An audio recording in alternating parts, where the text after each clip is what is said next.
Hi friends, and welcome back to my channel. I've missed you guys. I know it's been a while. I wanted to take a little break during the holidays, but I still need to show you guys these bridal shower treats that I made for my friend. Remember that the theme was the Last Rodeo. So let's start off with the chocolate pretzels. I was stuck between the pretzel rods or these large pretzels, and I wanted to try these large pretzels. I got these huge ones at Fry's, and as you guys can see, I'm dipping the whole pretzel and then I'm just removing the excess chocolate using a fork. Make sure that you're tapping off as much chocolate as possible so you don't have a big puddle when you settle it down. Once the chocolate hardened on my pretzel, I added these little lines of chocolate. Make sure that your pretzel is not cold when you add these little drizzles, because then the chocolate hardens way too fast. Now, once that chocolate hardens, make sure that you remove all the excess glitter.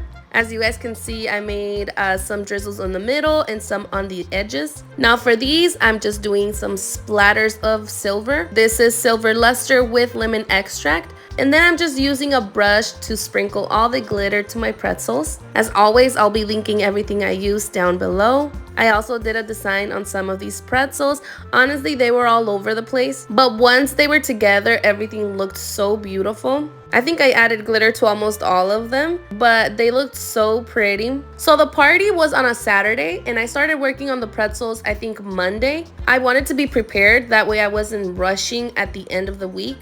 I think I also baked my cake pop dough on Monday. That way on Tuesday, I was a little bit more prepared. So these are the super cute cake pops that I made. Remember, the theme is the Last Rodeo. So we're gonna start off by shaping our cake pop. Remember that these cake pops are 1 ounce and they're cold. I'm gonna squeeze out the air, make sure that it's very smooth. The reason why I squeeze out the air is because I don't want my cake pop to crack. And the reason why it's cold is because it's easier to shape that way. Right here, I'm using these beautiful paper straws that I got at Target as cake pop sticks. I dipped the tip and then I immediately covered my cake pop. You can also wait until that chocolate hardens. Now we're gonna carefully remove the excess chocolate by tapping the stick on our fingers. It's very important that you remove the excess chocolate before adding these sugar crystals. The sugar crystals will weigh down the chocolate and you don't want it dripping all over the place. So make sure that you're removing all the extra chocolate. I also added a little bit of glitter, and once that chocolate hardens, I'm gonna go with my silver luster and I'm just gonna tap my cake pop all over the place. I want it to be very glittery. I got these super cute cowboy hats on Amazon, and I felt like they were perfect for these cake pops. The reason why I added them last is because I want them to be easier to remove. But this is how the cake pop turned out. I obviously cleaned off the stick. They were so beautiful and I was so glad to get that over with. On Tuesday, I also made all the fondant details for the cake and my cupcakes. So right here I have some fondant and I'm coloring it pink. I made some little boots. I also made some kisses. And I put all the details on a Ziploc bag until I was ready to use them. Remember to use a little bit of cornstarch so the fondant doesn't stick to your mold. These were super cute, you guys. I got them on Amazon. I'll obviously be linking them for you, but they're so nice. You can also use chocolate for this, but I wanted to work a little bit faster. I also got these plain candy rods, and I'm just gonna use a little bit of silver luster and some lemon extract. Now we're just gonna use our little brush and make sure that all the rods are covered. You can buy the rods already silver, but the thing is that they're super hard to eat, you guys. I like that these rods are actually candy. But now we're just gonna set them on a paper towel and let them dry, and we're gonna set that aside until we're ready to use them. They're so beautiful and glittery. Now, as you guys can see, these are all the piping tips that I used for these cupcakes. The cupcakes I baked on Friday and decorated Saturday morning. And I'm just using different shades of pink. They're gonna be a little bit random and they honestly look so beautiful. I'm using a mock Swiss meringue buttercream and I'm just gonna cover all the cupcakes.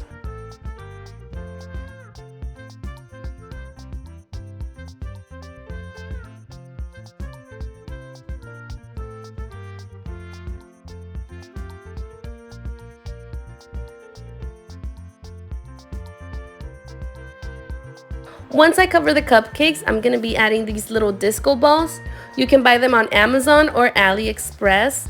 They're so beautiful. Now I'm gonna be adding the fondant kisses and the boots. I'm also gonna be adding some sprinkles and those rods that I made.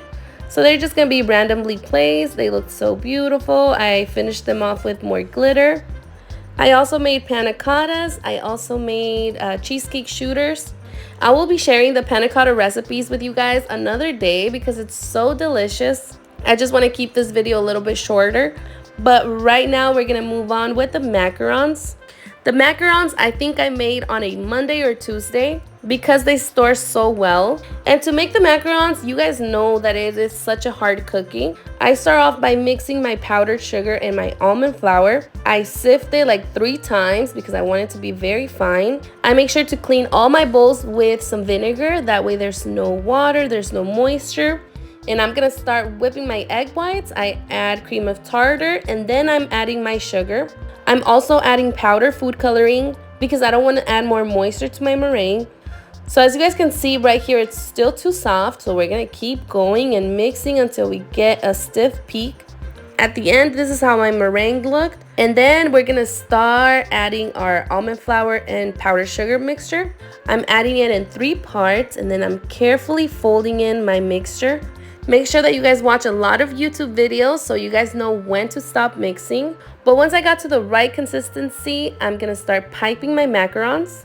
I like to tap the bottom of my pan to remove any air bubbles. I also use a toothpick and then I'm going to bake for about 18 minutes at 305 degrees. And now we're going to start pairing them up. This is my favorite part. So since I made these macarons on a Monday or Tuesday, I freeze them and then on Friday night, I started decorating them. I added some shine to the macaron base and then I'm using some chocolate to make the disco balls. Take your time with this. It's a little bit hard at first and then you get the hang of it and it looks so cool. I made the design on both the front and the back of the macarons. And I'm going to share with you guys right now the filling that I used. It was a lemon cheesecake ganache. If you place the macaron on the table, it's much easier to decorate. So that's another tip for you guys.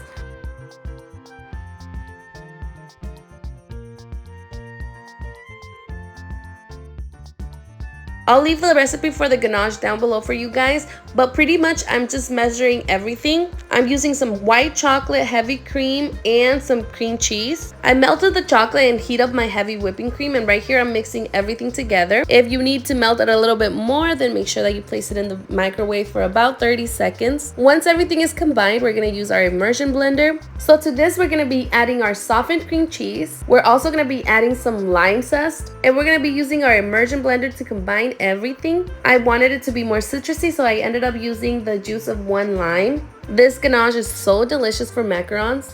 Now we're gonna mix very well, and then we're gonna place this on a container and we're gonna cover with plastic wrap.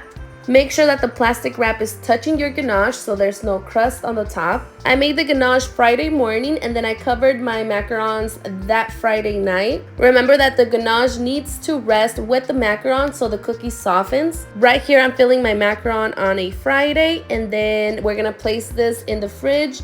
For Saturday they were perfectly soft. Just be careful because these are so delicate. Now to the macarons I added these little stars. Once that chocolate hardened, I added some silver luster to that.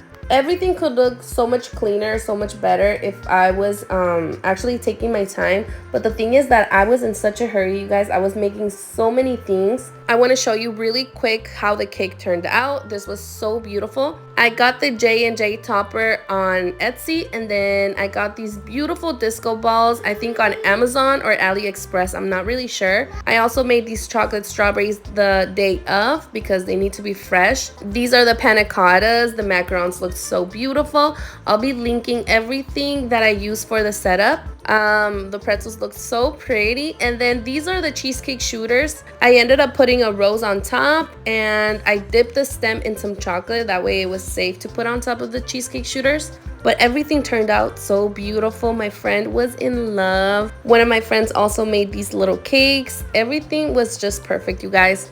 The girls also did such a great job decorating for the bridal shower. In another video, we'll be making the panna cottas. I will also write down for you guys the macaron recipe. If you guys have any questions, leave them down below.